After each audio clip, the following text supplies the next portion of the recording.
Hi, welcome to 4 Steps to Organize a Desk Drawer. I'm Deanna, also known as Organized by Deanna, and today we will be seeing a client's drawer, and I'll be giving you steps into how you can organize your drawer. As we know, life can get busy for you, and maybe you've been just piling things in a drawer in your home office or at your work office, whatever the case is. This video will help you to break down the task of getting your drawer in order in a way that will work for you based on your lifestyle, your work style, and your personality, and what will best function for you. So let's look at today's task. As I said, we're going to be looking at how to organize a drawer, and this is the drawer that we will be tackling today. If we can, it's on here.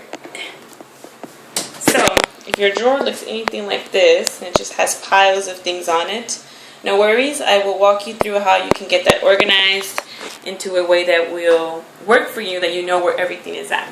So the first step you're going to want to do is empty the drawer. Take everything out, remove all the items that you have in the drawer, and just take them out completely. So whatever it may be, you have tough stuff or I don't know, delicate stuff. Just take it all out and just pile it in front of you.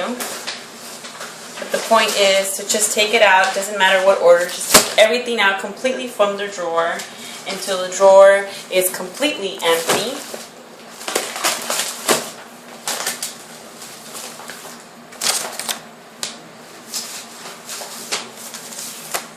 So go ahead and tackle that area first.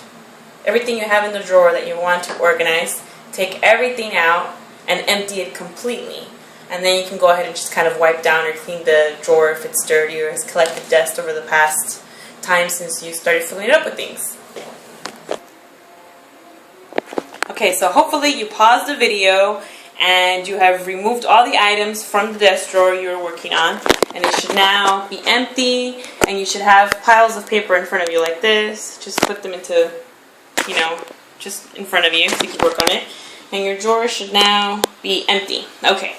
So, step 2 is going to be to actually organize.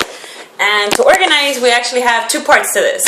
First part is you want to put everything into piles based on what you're going to keep, if there's anything you need to toss, if there are things you need to relocate, like maybe you have cables in a drawer that you can find a better spot for, a better space for. Also, if there's anything that you have to sell, maybe you don't need these cables, you want to sell them, go to Craigslist or anywhere else you want to sell them. Or if you maybe have things you want to donate, maybe you know someone who could actually use the cables you have lying around in your drawer, or whatever you may have in there that you don't want to keep in that drawer. So you're going to go ahead and go through everything to figure out what you're going to keep at the end. And again, you're going to do that based on those topics that I mentioned, or categories. And then the second part to that is you're going to, whatever you end up that's going to be what you keep, you're going to want to put that into piles, like, sort it into categories. Like put the like with the like. Like, for example, all the paperwork that has to do with your mortgage, whether it's your mortgage bill or if it's your phone bill, put those in their own individual piles, and go ahead and do that now. Pause this video and do that, and then I will tell you what the next step is. Okay, so step 3, now that you have all your paperwork in a bunch of different piles, the like with the like all your auto insurance paperwork together and so forth, what you're going to want to do is make a list of every category.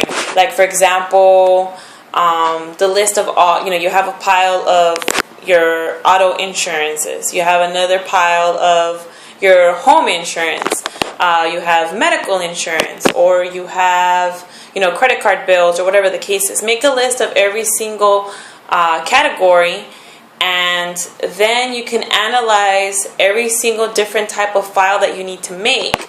There are different ways that you can actually put them in order, and what you're going to want to do is what works best for you, depending on if it's your home office, if it's your work office, if you specifically need certain files to be more accessible, maybe be in the front of the whole drawer. But if you don't have a lot of files, then you could do, just put them in alphabetical order by name if you just have a few files. Or if you want to do them by order of importance, maybe priority 1, 2, 3, and 4. The things that you don't access as often, maybe number 4, like if you have manuals for your household, maybe you could put those all the way in the back. And things you need to access frequently in number 1, like maybe if you're going to school and you have certain, projects that you put on there, whatever the case is, you can probably put that in the front. Or if you have your taxes and you keep track of them, you could put those all the way in the back, because you're not going to really be needing them very often. Another idea is if you want to put them by color, like if you want to color coordinate them, then instead of having just the regular green type of files like this, you can buy them in red, green, yellow, and blue. And everything that has to do with the house, you can put them in blue folders. Everything that has to do with insurance, like your medical insurance, car insurance, any type of insurance, you can put them in red folders like this, and then in the tab label it, whatever it is. Or, and then the yellow would be all the personal, like maybe family vacations you want to take, recipes, and which other one am I missing? The other one, red, blue. And then the green, money. Everything that has to do with money, whether it's bills or whatever cases, pay stubs, you can put that all in green folders if you want to do it that way, and having the color coordinated works better for you.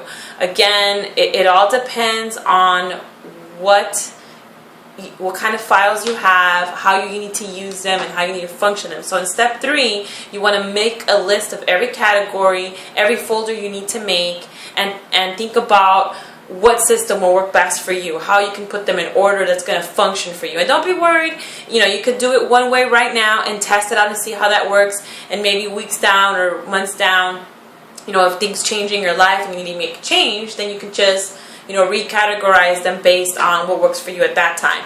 So go ahead and do that. And then again, remember, you don't have to do this all in one day. You could break it down, maybe do step 1 in one day, step 2 another day, step 3, just depending on how soon you want to have your drawer categorized and organized and in a way that's going to function for you. Okay, so go ahead and take a moment to do that. And at last, you have arrived to step number 4. So step number 4 is simply to make the files and then file all your paperwork, and voila, you'll be done. And hopefully you'll be happy to see something more organized like this. So this concludes this video on the 4 steps of how to organize a desk drawer. What you can do now is, if you'd like to sign up for my free weekly tips, you may go to my website at organizedbydeanna.com, and on the right hand side of the page you will see a link to sign up for free tips that you get once a week, and you'll get different types of tips, as well as you can get a coupon for my services. And if you need any help with this project or anything, you have my contact information there. You can email me at deanna@organizedbydeanna.com, or you can call me at 714-482-3635, and I would be more than happy to help you with this project or any other project you may have in mind. You may also follow me on Facebook, but you can get all those links and everything on my website. But thank you so much for joining me, and hope to talk to you soon. Thanks.